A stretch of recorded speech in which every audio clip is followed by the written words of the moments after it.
Egunon guztioi. Good morning, everyone, and welcome to the 65th San Sebastian International Film Festival's last press conference. And this is the press conference offered by the cast and the crew of The Wife. As you know, it's a Swedish-British co-production, which will be the closing film on the 65th San Sebastian International Film Festival this evening. We have Bjorn Rung with us, the director of the film. The actresses Glenn Close and Annie Stark, and the producer Claudia Bulmova. Okay, let's commence with the first question. First row here, please.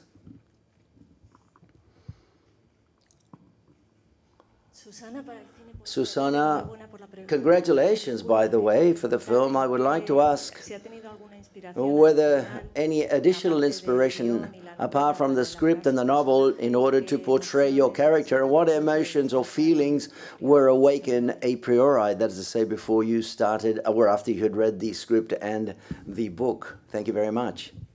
Well, I've lived now for a while, and I've been in this business for over 42 years. So I've had many experiences with relationships, you know, in my life and in my work. And I think everything. So I had a lot to relate to as far as the feelings and the emotions of Joan. And I had a mother who was, well, she was married to my father in the 40s and, you know, raised us in the 50s and 60s. So I really understood a lot of what the psychology was. So. Siguiente pregunta, por favor. Next question, please. Good morning. Congratulations for the ending and the beautiful ending of the film. My question is for the director. Do you believe if the women played a more active role in culture and society and in politics, it would be better for all of us? Do you think that?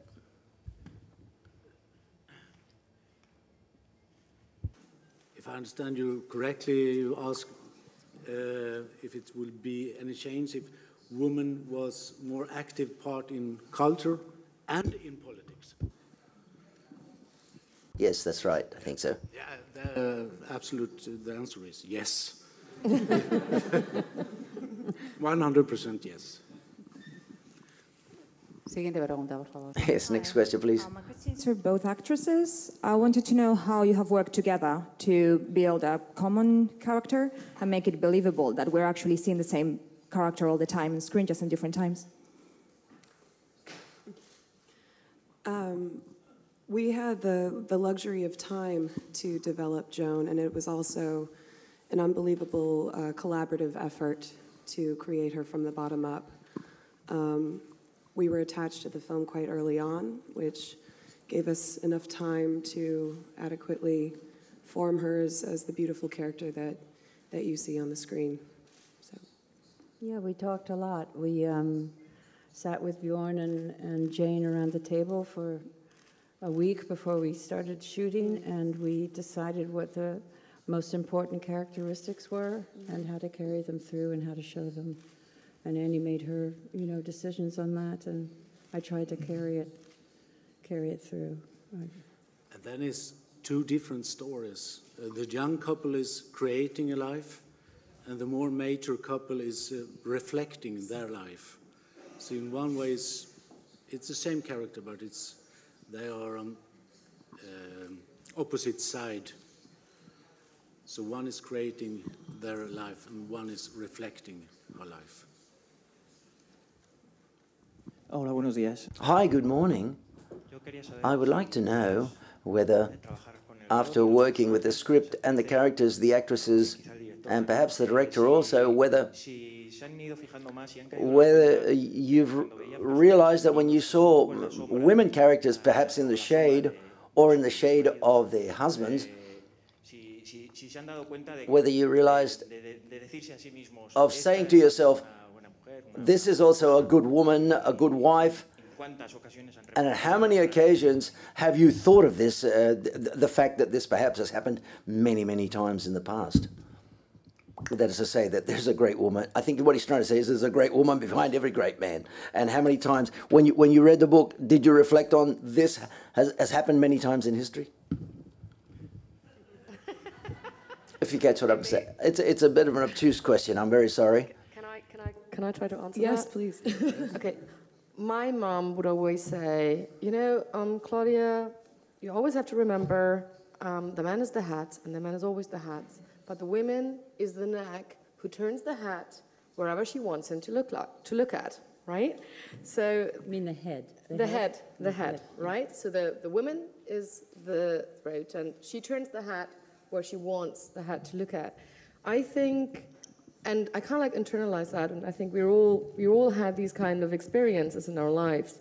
But I think the time has come, and I think that's also what we all think, that the woman needs to be the head as well, right? And if you look at that, I think it's not about every woman being behind a great man. We women need to be standing on our own feet, and we need to make our own decisions as well. And I think finding your voice as a woman is very important, and that's what this film is about as well, right? It does make you wonder how many times throughout history men have taken credit for things that women have done, though, I must say. I know it's kind of an unanswerable question, but it certainly begs the question, doesn't it? I think what's interesting about this story is how complex it is, and that she is she is party to the lie as much as her husband is, and it's something that they both kind of fell into, and started this life together until,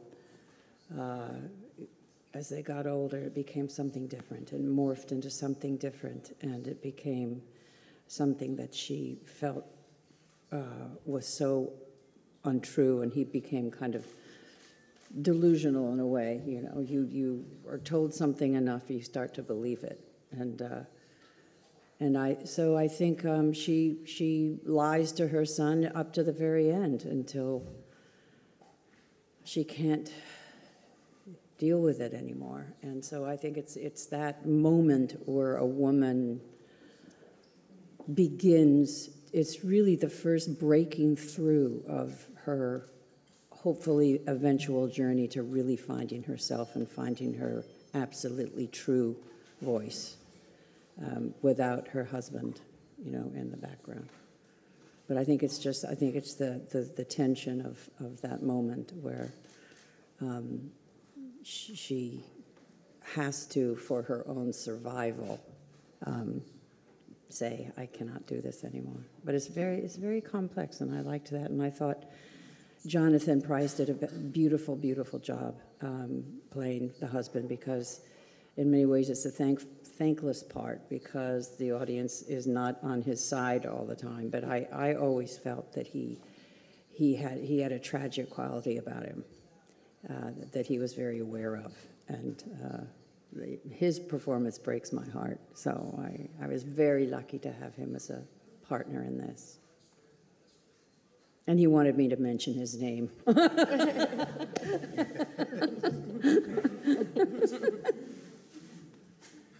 also think one of the very, very good things that Jane Anderson, the scriptwriter, did with her adaptation from the novel was to bring in David. Because in the novel, David is a very minor character. But in the script, he is very important for what's also happened in the triangle of this family. So David is a very, very important character, and it's Max Irons that plays David.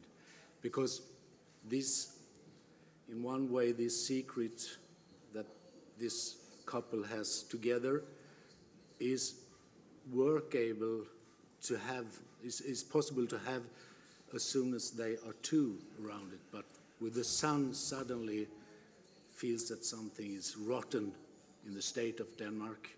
So I think it's very important there. Siguiente pregunta, por favor. Sí. Yes. Intense and a beautiful film that's fascinated me, and I love the portrayals of each of the actresses and actors, not only the dialogues and also some of the looks and the close-ups. The film, I thought, was much more complex than the gender issue, because there's a symbiosis between both characters, isn't it? That he needs success and he needs her to write, but she, in her shyness, she needs to write at the same time what he, as a professor, she lives that moment very intensely, and she writes about his life. She inspires herself from her first story on his life, and he needs.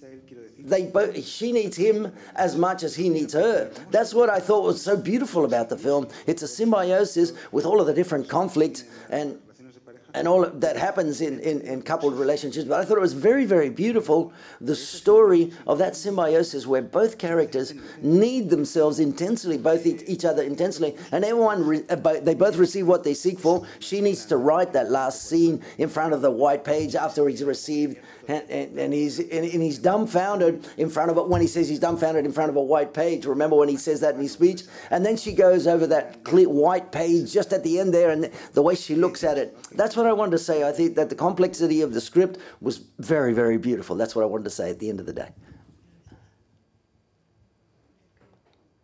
Thank you. I think it's very boring to have just somebody who's considered bad and somebody who is considered good. I think all the great stories exist in the gray areas of life. And so in the book, I think, if I remember, he was a little bit more black and white. And I think Jane's writing and certainly Jonathan's performance gave him much more humanity and dimension. Yeah. Siguiente pregunta, por favor. Yes, next question, please. First of all, I want to congratulate you. I thought it was an extraordinary film, and what I saw, and on the production side, the portrayal of the characters, and in a certain scene, did you feel identified with the character at any given moment? I think this question is for Glenn Close. She didn't. Did you feel, you personally, at any given moment when you were portraying the character, did you feel identified with the character in any way? Oh, yes. Oh. Yes, I did. I think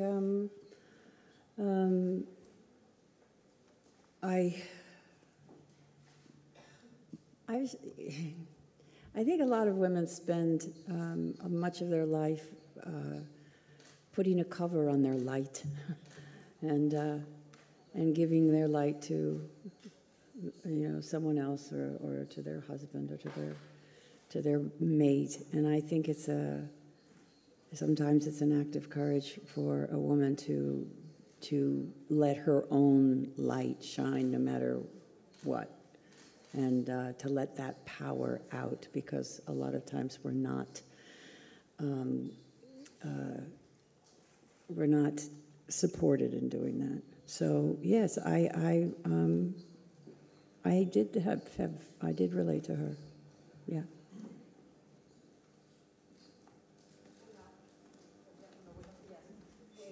Sorry, we can't hear. The microphone's not working. Excuse me a second. Sorry.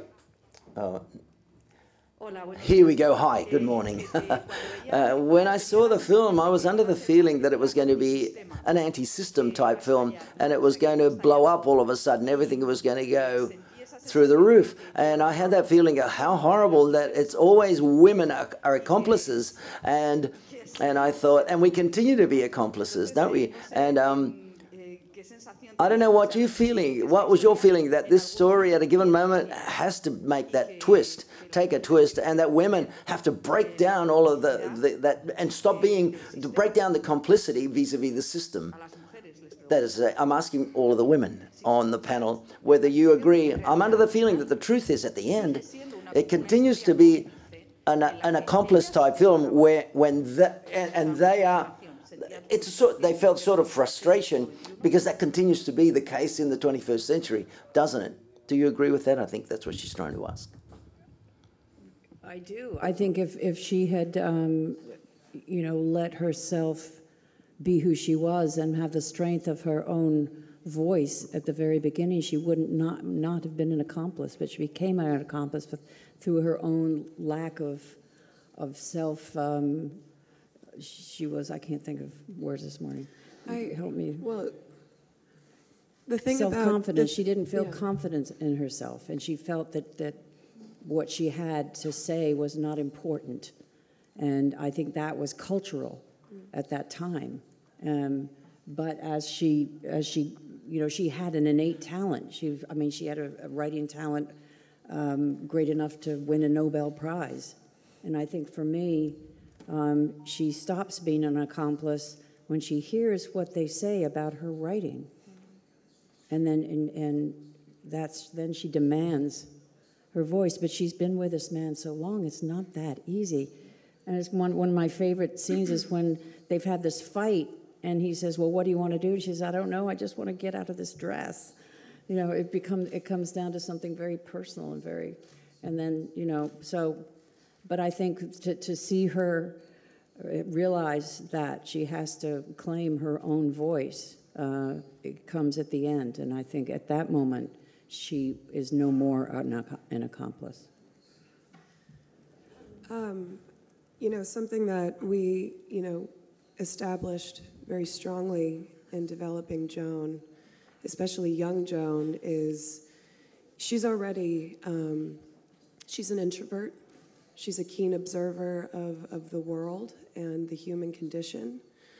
Being an introvert paired with, kind of the harsh realities of being a young woman in the 1950s, especially a creative young woman, I think it was definitely ingrained in the cultural psyche.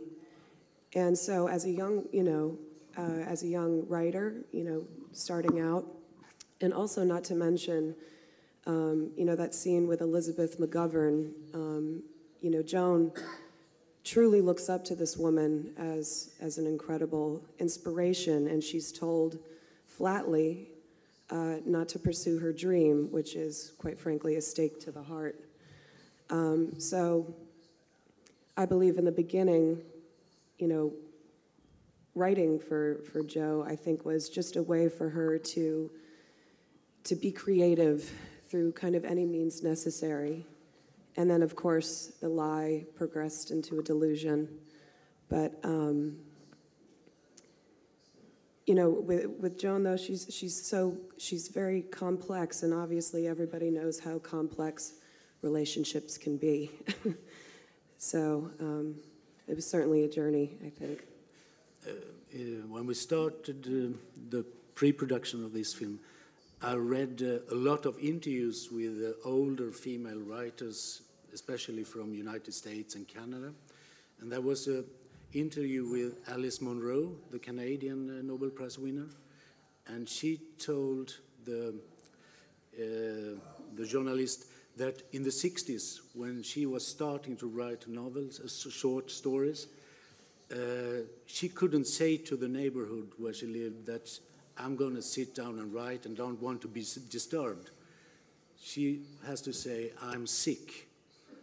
And I will be sick for 1 week or 10 days because I have a high fever. And then the curtains were drawn for the windows. And then she sat down and write. That was also her reality in the beginning of the 60s. I wonder if your question goes, because you said she stays an accomplice throughout the movie.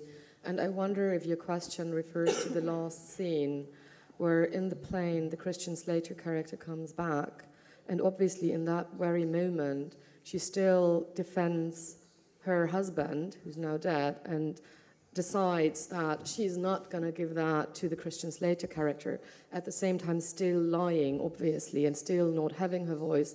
And you could interpret that as that, and that she stays an accomplice. But we have had a lot of discussions in the editing phase if we actually should bring the Christian Slater character back in the end or not. And there is, in fact, a version of this movie where he doesn't come back and she just sits there in her chair. And we, as an audience, don't know, is she going to go out or is she not going to go out? But I think in the end, what we've decided is that for her, she can find her voice and she can be true to her children, and she thinks that's the most important thing. And she can still tell off the Christian Slater character, and actually that's making her even stronger because she wants to still protect her husband and the love that they had. So it's, again, very, very complex in that moment, and you could have, different ends to this film. But I think in the end we made the decision that we thought it's not an accomplice anymore because she has found her voice before, and she said that before. I think I like that he comes back because, and I think that's another complexity to her character. She's not going to give him that information. Yeah. It's going to be, if she tells the story, and I have to have a feeling that she will, it has to be on her terms and in a way that her family is involved. Mm-hmm. Because I don't know how she could keep writing and have people not, make the connection. But I think it's just her saying, you're not going to enter, I'm not going to give you that story, this man that she knows she can't trust. And remember also that last time we saw Christian Slater's character, Nathaniel Boone, in the film, he went up to the son David, and after that everything is out of control. So in one way she protect not only her husband. For me it's much more, she knows this guy is a dangerous guy in many ways and you can't trust him, so she take care of David, I think, much more in the end also. Tenemos tiempo para una. You've got time for one final question in English. I watched the film both here and in Toronto, and it was absolutely amazing, your performance there. There's a very funny scene in the film when your husband receives his award, when both of you, you're jumping in the bed. I would like to know, because this is really a performance that probably we will see you at the Oscar this year with one more nomination. Would you react the same way? And a second part to this question, if you have ever thought of throwing away one of your awards for any reason. Thank you so much for the lovely performance. I'd jump on the bed, I'd strip naked, I'd run screaming down the street. Cans of silly string. Yeah. Thank you very much. Thank you very, very much. Gracias. Muchísimas gracias a todos. Thank you very much.